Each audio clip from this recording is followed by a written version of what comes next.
Beetroot வச்சு ஒரு சூப்பரான ஒரு கேக் செய்ய போகிறோம்.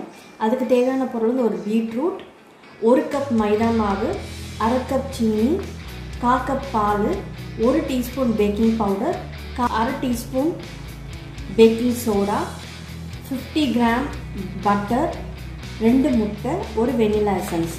இவ்வளோ தான் பொருள். இதை வச்சு நம்ம சூப்பராக வீட்டிலே செஞ்சிடலாம். வாங்க ஃப்ரெண்ட்ஸ், சமையலுக்குள்ளே போகலாம். ஃபஸ்ட்டு இந்த பீட்ரூட் வந்து நான் கட் பண்ணி அதை வேக வச்சு அரைக்கணும். நான் சொன்னேன் இல்லை 2 முட்டை தேவை இருக்குன்ட்டு. இப்போ வந்து இதில் வந்து ஒயிட்டு தனியாக எல்லோ தனியாக நம்ம பிரித்து எடுக்கணும்.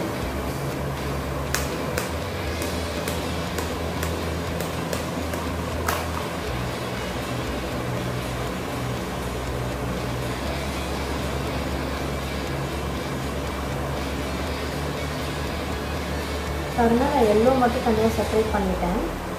இது நம்ம தனியாக இன்னொரு வச்சுக்கலாம். நம்ம எல்லோ தனியாக எடுத்துட்டேன், ஒயிட்டு தனியாக எடுத்துட்டேன். இப்போ வந்து நம்ம நல்லா பீட் பண்ணணும் ஒயிட்டை நம்ம எவ்வளோக்கு எவ்வளோ பீட் பண்ணுறோமோ அவ்வளோக்கு எவ்வளோ இந்த கேக் வந்து நல்லா ஸ்பாஞ்சியாக இருக்கும். பீட் பண்ண போகிறேன்.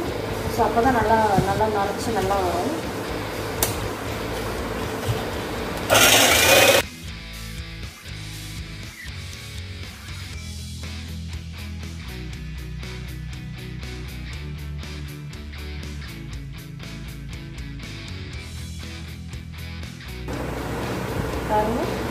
உள்ள நான் எப்படி பண்ணாலும் விழாது. ஸோ அந்தளவுக்கு அந்த பதம் நமக்கு வேணும். ஸோ இந்தளவுக்கு நம்ம பீட் பண்ணி வச்சுக்கணும். ஸோ இப்போ இந்த பீட் பண்ணதில் வந்து நம்ம என்ன ஆட் பண்ண போகிறோம்னா சுகரு, பட்டர்லாம் ஆட் பண்ண போகிறோம். ஃபஸ்ட்டு சுகர் ஆட் பண்ணிக்கலாம். பாருங்கள், இப்போ நான் சுகர் இது பண்ணி வச்சுருக்கேன்ல, இதை வந்து கொஞ்சம் கொஞ்சமாக போட்டு பீட் பண்ணலாம்.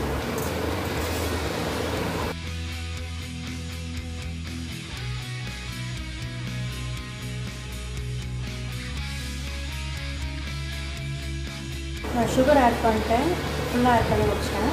இப்போ பட்டர் ஆட் பண்ணிடலாம். பாருங்கள், இப்போ நான் பட்டர் கொஞ்சம் கொஞ்சமாக ஆட் பண்ணி பாருங்கள் நான் இவ்வளோ ஆட் பண்ணியிருக்கேன். இவ்வளோ போதும், ஒரு 3 ஸ்பூன் போட்டிருக்கேன்.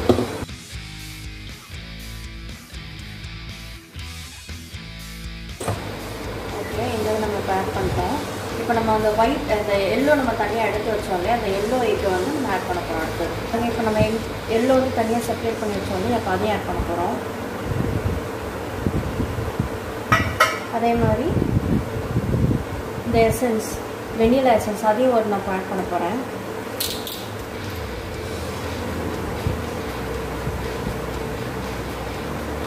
சும்மா ஒரு மூடி போட்டிருக்கேன். இப்போ அந்த பீட்ரூட்டையும் நம்ம இதோட சேர்ந்து ஆட் பண்ணிடலாம். ஃப்ரெண்ட்ஸ் பாருங்கள், நான் வந்து அரைச்சிட்டு வந்துட்டேன். இதை நம்ம இதோட மிக்ஸ் பண்ணிடலாம்.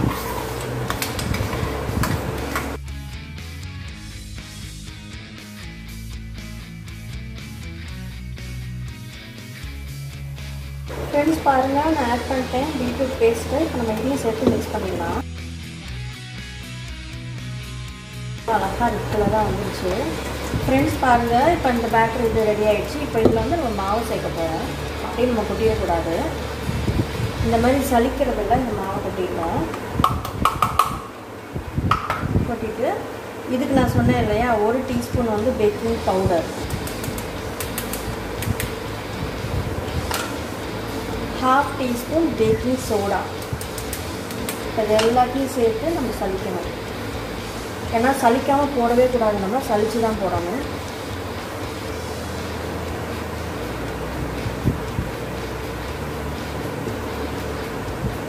இப்படி ஃபோல்டு பண்ணி தான் நம்ம வந்து பண்ணணும்.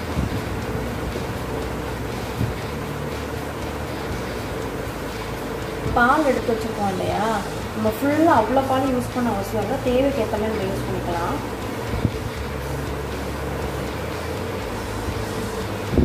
சரி, பேட்டர் ரெடி ஆகிடுச்சு. பேட்டர் பாருங்கள் ரெடி ஆகிடுச்சு. இந்த அளவுக்கு தான் இருக்கணும்.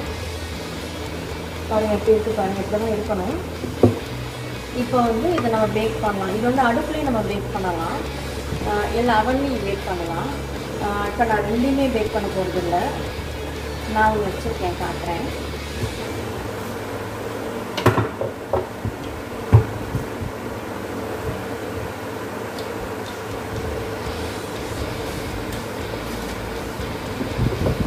ஃப்ரெண்ட்ஸ் பாருங்கள், இதில் தான் நான் பேக் பண்ண போகிறேன்.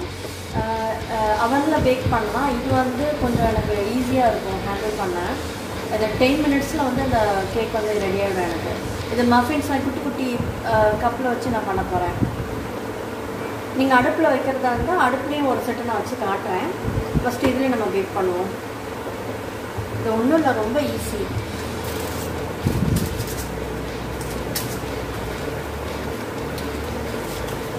கப் கேக் மோல்டு நான் போட்டு பண்ண போகிறேன். இப்போது இது ஈஸியாக இருக்கும், பிள்ளைங்களுக்கு சாப்பிட கொஞ்சம் ஈஸியாக இருக்கும். இந்த கப் கேக்கோட கையெல்லாம் அசிங்கம் பண்ணாமல் அழுக்காக்காமல் பிள்ளைங்க ஒழுங்காக சாப்பிடுங்க. பாதி ஊற்றினா போதும், ஏன்னா பொங்கி வரும். அதனால்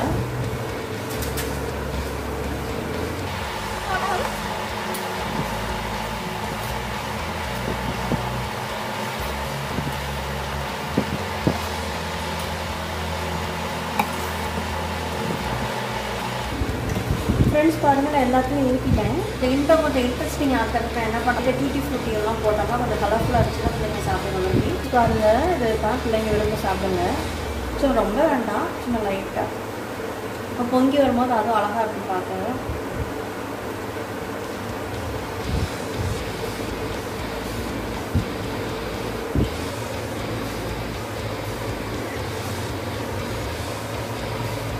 இப்படி தான் அரேஞ்ச் பண்ணியிருக்கேன் நான்.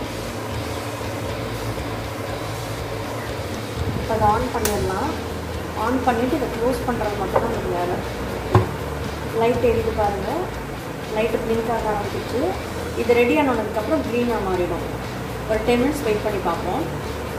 அதுக்குள்ளே நம்ம வந்து அடுப்பில் எப்படி வைக்கிறதுன்னு ஒரு ரெண்டு பார்த்துக்கோங்க வாங்க. ஃப்ரெண்ட்ஸ், நான் இதில் தான் அடுத்து நான் இது பண்ண போகிறேன். இதை நம்ம பட்டரை தடவிட்டு டஸ்ட்டு பண்ணணும். நம்ம மைதா வச்சு கொஞ்சம் டஸ்ட்டு பண்ணிவிட்டு அதுக்கப்புறம் மாவு ஊற்றி நம்ம பேக் பண்ண வேண்டியதான். அதுக்கு முன்னாடி நம்ம வந்து அடுப்பு கொஞ்சம் சூடு பண்ணி நம்ம கொஞ்சம் ரெடி பண்ணி வச்சுப்போம். பாருங்கள், இப்போ நான் ஒரு இட்லி சட்டி தான் வச்சுருக்கேன். இந்த டேரெக்டாக இட்லி சட்டி அடுப்பில் வச்சோம்னா இட்லி சட்டி போயிடும். அதனால் என்ன பண்ணியிருக்கேன்னா கீழே ஒரு பழைய தோசை கல் ஒன்று வச்சுருக்கேன். அதை ஆன் பண்ணிக்கலாம். ஆன் பண்ணிவிட்டு இப்போ இந்த இதில் வந்து நான் இந்த மாதிரி ஒரு ஸ்டாண்ட் வைக்க போகிறேன். உள்ளே வச்சுட்டு இது இப்போ மூடிடலாம். மூடிட்டு நம்ம ஒரு 5 மினிட்ஸ் வெயிட் பண்ணோம், ஹீட் ஏறட்டும். அதுக்கப்புறம் நம்ம அந்த நம்ம டஸ்ட் பண்ணி நம்ம ரெடி பண்ணியிருப்போம்னா பேட்டர் அதை வந்து உள்ளே வச்சிட வேண்டியதான். இது கொஞ்சம் 5 மினிட்ஸ் வேகட்டும். 5 மினிட்ஸ் கொஞ்சம் சூடு ஏறட்டும். ஒரு 5 மினிட்ஸ் அப்படியே இருக்கட்டும். நம்ம அந்த என்னன்னு பார்க்கலாம். ஃப்ரெண்ட்ஸ், இப்போ பாருங்கள், இதில் தான் நான் போட போகிறேன். பட்டர் போட்டு இப்போ கொஞ்சம் நம்ம க்ரீஸ் பண்ணிக்கலாம்.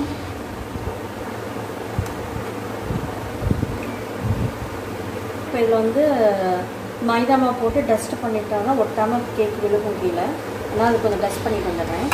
ஃப்ரெண்ட்ஸ் பாருங்கள், நல்லா அதை க்ரீஸ் பண்ணிவிட்டேன், டஸ்ட்டும் பண்ணிவிட்டேன். இப்போ இதில் வந்து மாவு ஊற்றிடலாம். இதுலேயும் வந்து ஃபுல்லாக ஊற்றக்கூடாது, பாதி தான் ஊற்றணும், ஏன்னா பொங்கி வரும்.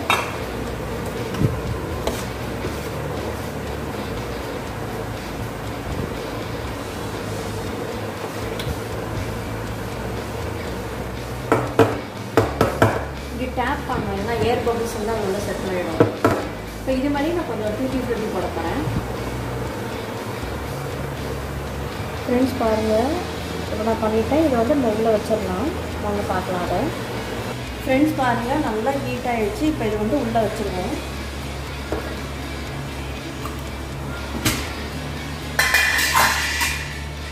உள்ளே வச்சு போகிறேன்.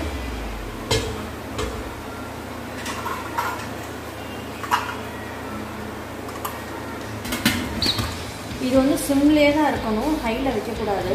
ஒரு 30 மினிட்ஸ் ஆகும் எப்படி பேக் ஆகிறதுக்கு. நம்ம 30 மினிட்ஸ் கழிச்சு இதை பார்ப்போம். ஃப்ரெண்ட்ஸ் பாருங்கள், கரெக்டாக 10 மினிட்ஸ் தான் ஆச்சு. இது சூப்பராக வெந்துருச்சு. பார்ப்போம். இப்போது பாருங்கள், சூப்பராக வெந்துருச்சு. இதை நம்ம ஸ்டிக் வச்சு பண்ணி பார்ப்போம். பாருங்கள், ஒட்டவே இல்லை. அப்படின்னா நல்லா வெந்துருச்சுன்னு அர்த்தம். இது கொஞ்சம் சூடு ஆறட்டும். அதை ஆஃப் பண்ணிவிடுவோம். ஆஃப் பண்ணிவிட்டு அடுத்து ஒரு செட்டு நான் போட்டுறேன். இது தனியாக எடுத்து வச்சுக்கணும்.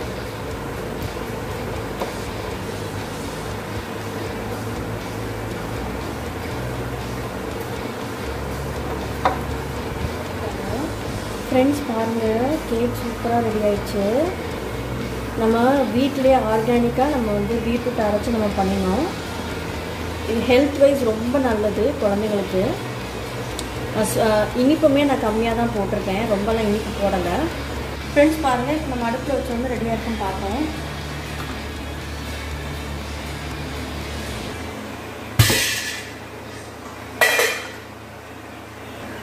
செக் பண்ணி பார்க்க வந்துருக்கான்ட்டு பாருங்கள், ஒன்றும் ஒட்டலை, சூப்பராக ரெடி ஆயிடுச்சு. ஸ்டவ் ஆஃப் பண்ணிடலாம். ஃப்ரெண்ட்ஸ் பாருங்கள், சூப்பராக ரெடி ஆயிடுச்சு கேக்கு.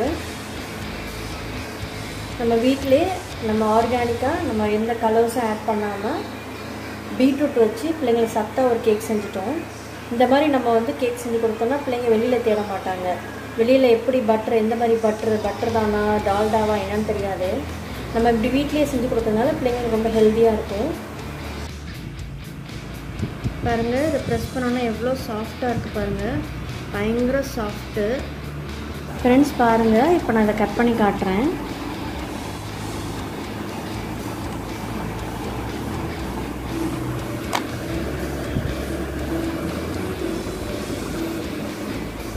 பாருங்க,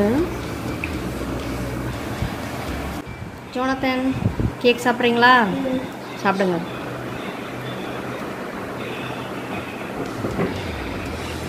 கேக் எப்படி இருக்கு பாப்பா?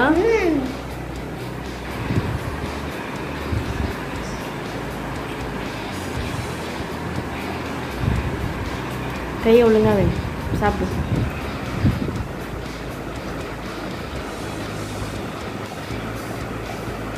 எப்படி இருக்கு டேஸ்ட்டு?